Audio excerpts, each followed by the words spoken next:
chosen ones, empaths, I've noticed there's a pattern, right? After coming out of a narcissistic relationship, if you can no longer work it out, you find yourself feeling lonely and craving companionship, and you'll sometimes engage in new relationships, maybe a few months after or whatnot. But what's happened in my journey is I've attracted the same sort of kind of person. I've attracted the same sort of toxic individual. And it happened on like 3 separate occasions. After the narcissist, I attracted these toxic creatures, right? And what I realized is it's only because I've gone on a journey of spending time alone, filling myself with self-love, focusing on myself, which is why I actually know what I deserve now. I didn't know what I deserved. After the narcissistic relationship, we were abused to such an extent. They take advantage of us to such an extent. We don't know what we actually deserve. We don't actually know what we deserve as a person. And if you can spend some time on your own, focusing on yourself, focusing on your healing, it's the main part of it. Focusing on your healing. This enables you to actually know what to expect from people, or know what you want to expect from people, or what someone deserves to show you, right? But if you rush out there and you go from relationship to relationship to relationship, it doesn't give you time to truly understand what you deserve. And you'll often find yourself in another toxic situation, because we attract broken people. As empaths, we attract broken people, and these broken narcissists are all out there. And when we're vibrating at that frequency, we attract these types of individuals into our life. But by spending time in solitude, by spending time alone, focusing on yourself, it creates an opportunity for you to be able to see what you truly want in a relationship. You know, you start to build your value up, your value increases, and no longer will you put up with any BS from people. You know, you start to know what you deserve and what you desire, what you want from a relationship if you are to engage in one. And I've taken the longer route, right? I've taken the longer route. I've stayed away from it for a while. But just even those toxic people that I ran into in the early days, I'm glad that I didn't go down that path. I'm glad I didn't go down that path, because it would have just been a repeat of history. And who knows where I would have ended up. It would have been a repeat of history. So what I would advise to you is, if you've come out of a long-term narcissistic relationship, or even, you know, however long you're with them, it doesn't really matter. If you've come out of a narcissistic relationship, I would advise you to put importance into the healing process, and actually healing these wounds and healing these traumas and healing insecurities that you have within inside yourself, or things where the narcissist devalued you, building yourself back up to you again, right? Build yourself back up and make you understand your worth and your value, because then you're not going to settle for less. None of us deserve to settle for less. As empaths, you're going through a spiritual awakening now, right? This was a spiritual awakening, this narcissistic abuse. Awakening to the abuse is a spiritual awakening, and it's the first part of your ascension, when you start to ascend. And if you get sidetracked and just let someone into your life who's not deserving of your love, you're just going to repeat the whole process again. And I don't want none of us to do that. I want us to align with someone on our frequency, align with someone on our state of mind, align with someone who's deserving of our love. Not just settle for these dusties just because we're feeling lonely. If you can overcome the loneliness period that you go through when you first are either discarded or you cut away from the narcissist, if you can overcome that loneliness period,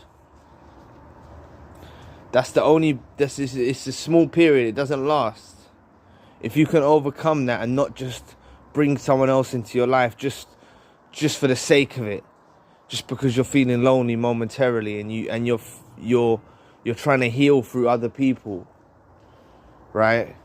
It doesn't work out. And as I've said to you before, even if you did meet someone genuine and honest and kind, you've got so much trauma and abuse that you've gone through from the narcissist, you're not really even prepared to meet someone else yet.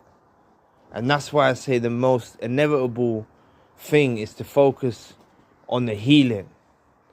Focusing on the healing is real groundwork, you know. It really teaches you exactly what you deserve, because you're okay in your own company now. You don't desire, you know, some of us suffered from codependency. You break that codependency chain, you break that codependency issue. You're no longer codependent. You don't need someone to feel sufficed. You're quite happy in your own company. You're happy in your own skin. You love yourself. You're building yourself up. You're focusing on projects or tasks or whatever opportunities that are happening in your life, whether your work or your business or your hobbies or your art or some kind of creative stuff that you're focusing on. You're focusing on something and you're building a better life for yourself. And by moving in that formation, then it's natural that if you do meet someone who's on tune with your frequency, it will work out okay. But if we just come out of the narcissistic relationship and rush into something with someone who doesn't deserve us, just like the narcissist didn't deserve us, rushing into something where someone doesn't deserve us isn't right either. Right? And that's why I say the most important time to spend is this healing part. You know, however long you want to take it. You know, if you want to spend 30 days healing, or you want to spend 60 days, or you want to spend 90 days, or you want to spend longer, the choice is up to you. But I'm just saying, take a momentary breather from focusing on relationships, focusing on meeting people, and focus on yourself. Put this energy and this love inside yourself. It's crucial, because this will be the building blocks for you to actually find something that is meaningful, because you now know your own company. You enjoy your own company. So when you meet someone who's trashy, or you meet someone who's toxic, you can be like, I don't want no time for that. I'd rather be on my own than have any time for that. I'm not going to give that any time. You know, you'd be like, I'd rather just spend my time on my own. I'd rather chill out and watch a film by myself than engage with that toxic creature, right? And that's what it's like, because there's plenty of them out there. But we'll start radiating at a higher frequency the more we spend time alone. And we'll attract what we need to attract. We'll stop attracting these broken narcissists. Or we might still attract some broken narcissists because they're seeing that our supply is so high and we're seeing that, but we'll be able to filter those out with discernment. We'll get this discernment about us, and this discernment will teach us and help us navigate through who really needs to be in our life and who doesn't need to be in our life. And this will flow on into the aspects of even friends and all sorts, friends, family members.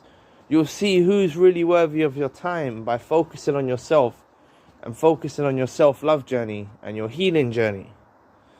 Like, I know what I deserve now, and spending time alone teaches us this. Basically, that's the moral of the story. Like, I know what I deserve now, and spending time alone has taught me this, and it will teach you it too.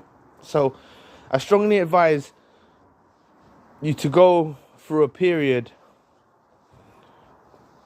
of this alone time and try and focus on yourself, focus on your future, focus on your healing, focus on getting rid of all of these negative attributes that the narcissist left you with, and really try to heal from these wounds that the narcissist inflicted, because we're not ourselves. We're not ourselves after a narcissistic relationship, and we don't know what we deserve. It's quite possible that after a narcissistic relationship, you end up with another narcissist. I nearly did 3 times, right? So I'm not saying I'm an angel. I did go back out there. I did try to meet people, and they were toxic as hell, right? So I kind of felt like I need to focus on myself. That's basically what come to me. I thought, you know what, I need to focus on myself. I'm attracting these kind of people that is not on my wavelength. Like, I haven't got time for it. The narcissist opened my eyes to it, but I saw it within other people, and now I'm not into that, you know? So please take your time, however long it is that you need to take. Just take a period of time out to focus on your healing, to focus on your development. And if you do, you will attract a like-minded individual, someone who's radiant at your frequency, someone who you deserve, someone who deserves you too. That's what we're looking for. So anyway, thank you for watching today. Please press the like and the subscribe button. If you'd like to donate to the channel, you can find the link in the description box. And if you'd like a one-to-one session with myself, you can also find a link in the description box. Currently, I've got the secondary channel, the spiritual channel. So anyway, I'll be back with another video soon. Peace.